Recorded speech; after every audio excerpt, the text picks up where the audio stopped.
మన ఛానల్కి స్వాగతం అమ్మ. ఇవాళ మనం చేసుకునే కార్యక్రమం ఏంటంటే నున్న బీరకాయ కోటి ఏపుడు చేద్దారు.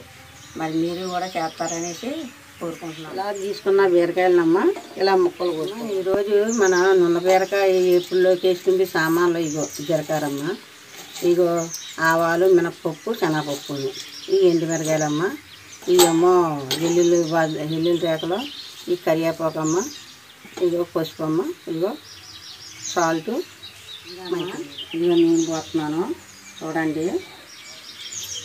నూనె బీరకాయతో ఎప్పుడంటే ఇలా చేసుకోవాలా. నూనె కాగిన తర్వాత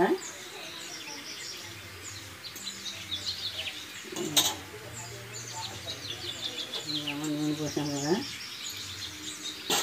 ఇదమ్మా బీరకాయ వేస్తున్నాను చూడండి అమ్మ. ఇదమ్మ పోపులమ్మ, ఆవాలు, మినపప్పు, శనగపప్పు,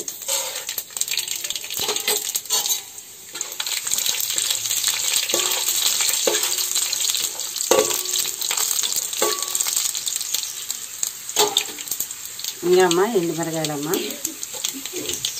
ఈ కూరకి ఎండుమిరకాయలు ఒకటే పడతాయమ్మ, పచ్చిమిరకాయలు గట్రా అవసరం ఉండదమ్మ. అలాగని కారం గట్రా ఏమి ఉండదు, కూర చాలా బాగుంటుంది.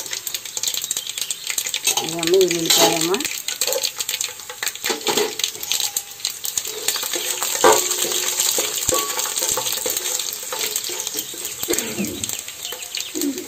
ఇంకా కరివేపాకమ్మ,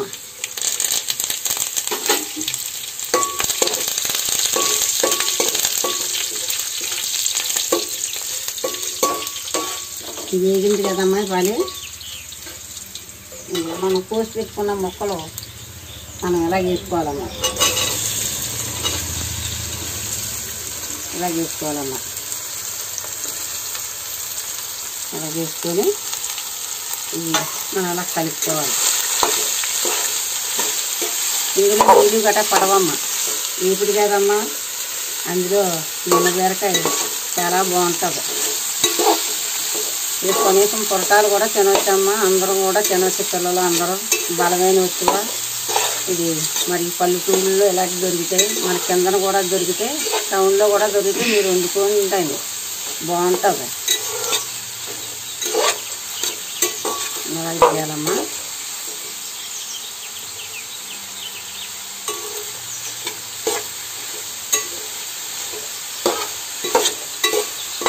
ఇలా చేసుకోవాలా. ఇలా చేసుకున్న తర్వాత అమ్మ ఇప్పుడు పసుపు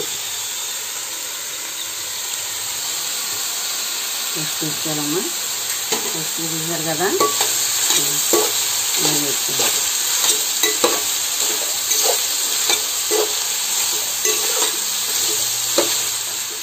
ఇదిగమ్మా ఇంకా అలాగా దగ్గరికి మజ్జిగ దంచి అలాగా వేసుకుంటే ఒక 5 నిమిషాలు మూత పెట్టుకోవాలమ్మా. ఎందుకంటే ఇవి మగ్గితాయి కదమ్మా.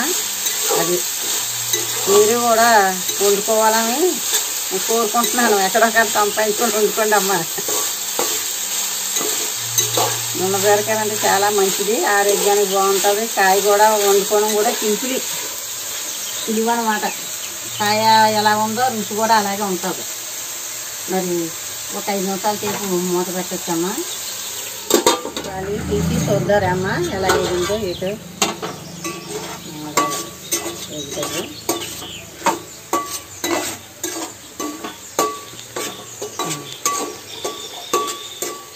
మళ్ళీ ఒక 5 నిమిషాలు అమ్మా. కానీ మూత తీసి చూద్దారే. ఇలాగే వేస్తుంది కదా. ఈ పాలి మనం సాల్ట్ వేసుకోవాలి అమ్మా. ఇది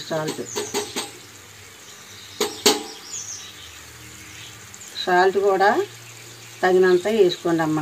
కూరను బట్టి వేసుకోవాలి. దీంట్లో ఎండు మిరకాయలు ఒక 3 కాయలు వేసుకుంటే సరిపోతుంది. అంతగా ఎక్కువైతే 4 కాయలు.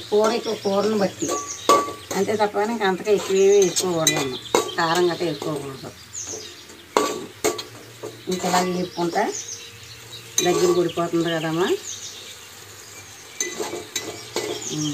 అమ్మా చెప్పబోయి మర్చిపోయానమ్మా, చిన్న చిట్కా చెప్తాను. మరి చిట్కా మీరు ఆలకించండి. మనకి ఇళ్ళకాడ కలబంద ఉంటుంది కదమ్మా, చెట్లు మొక్కలు తీసుకుంటారు కదా, ఇలాంటి కలబంద. అలాంటి కలబంద ఉదయం రోజుకి ఇంత మొక్క తింటే మనం ఇందులో గుజ్జు తీసుకొని తిన్నామనుకో షుగర్ వ్యాధికి కంట్రోల్ అవుతుందమ్మా. అంటే నాకు షుగర్ ఉంది అని చేత నేను తింటున్నాను అంటే మీకు చెప్తున్నాను, నాకు తగ్గిపోయింది షుగర్, అందుకే మీకు కూడా చెప్తున్నాను. రక్తాన్ని కూడా శుద్ధి చేస్తుందా అని చేత అందరూ కూడా తినవచ్చు, చిన్నోళ్ళు పెద్దోళ్ళు అందరూ కూడా తినవచ్చు.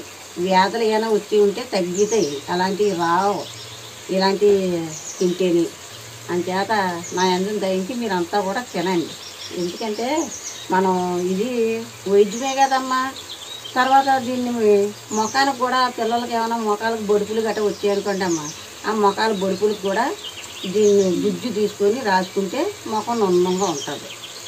మరి మీరు కూడా చేస్తారని అనుకుంటున్నాను. మరి చెయ్యండి అమ్మ. ఇవాళ కూర చూద్దారమ్మా.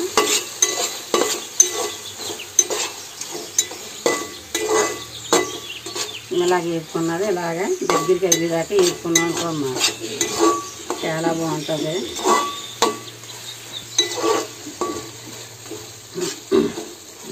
అలాగే అలా ఇంకా దగ్గరికి అంటే బీరకాయ మీద కొద్దిగా నీరు ఎక్కువ ఉంటుందమ్మా ఈ కూరకి. ఇంకా బీరకాయ పిక్కలాగా అన్నీ బీరకాయలాగే ఉంటుంది, నీరు ఎక్కువ ఉంటుంది బీరకాయ మీద. రుచి మాత్రం బీరకాయ కంటే రుచి ఎక్కువగా ఉంటుంది. ఇది మీరు వండుకొని తిని చూడండి అమ్మ, మీ పిల్లలు మీరు అందరూ కూడా తినాలి, బాగుంటుంది. పల్లెటూరు నాయనమ్మ వంట మాత్రం మర్చిపోకండి అమ్మ. మీరందరూ వండుకొని తిని చూడండి. మరి మూడు తీసుకొచ్చామ్మ, తీసుకొని ఇలా ఉడకాల. ఇలా వేగిపోయింది కదమ్మా ఈ పాలి, మాడిపోకుండా చిమ్మిలో పెట్టుకొని వేసుకుంటే అలాగా సరిపోద్ది ఏమ్మా. అలాగే ఈ పాలి ఇలాగే వేగిపోయింది కదమ్మా, ఈ పాలు తీసుకొచ్చి. మరి కలబంద గురించి మాత్రం మర్చిపోకండి అమ్మా. ఏంటంటే ప్రతి ఒక్కరు కూడా తినచ్చు, ఆరోగ్యానికి మంచిది, దీన్ని మాత్రం మర్చిపోకండి. మరి అలాగే మేము వండిన కూరలో వంటలో కూడా మీకు నచ్చితే లైక్ చేసి చెప్పమ్మా. నున్న బీరకాయ ఇప్పుడు మరి తయారైపోయింది. మరి ఈ నున్న బీరకాయ మీరు కూడా సంపాదించుకొని వండుకుంటారనేది కోరుకుంటున్నాను తల్లి. ఇప్పుడు మాత్రం మీకు నచ్చినట్టే మీరు లైక్ చేయండి అమ్మా. ఈ వీడియో కనుక మీకు నచ్చినట్లయితే లైక్ చేయండి, షేర్ చేయండి, సబ్స్క్రైబ్ చేయడం మర్చిపోకండి. పక్కన ఉన్న బెల్ ఐకాన్ని క్లిక్ చేయండి. మీరు కూడా ఈ రెసిపీని ఇంట్లో తయారు చేసి మీకు ఎలా వచ్చిందో కింద కామెంట్లో పెట్టండి అమ్మా. ఇంకేంత కూడా సెలవమ్మా.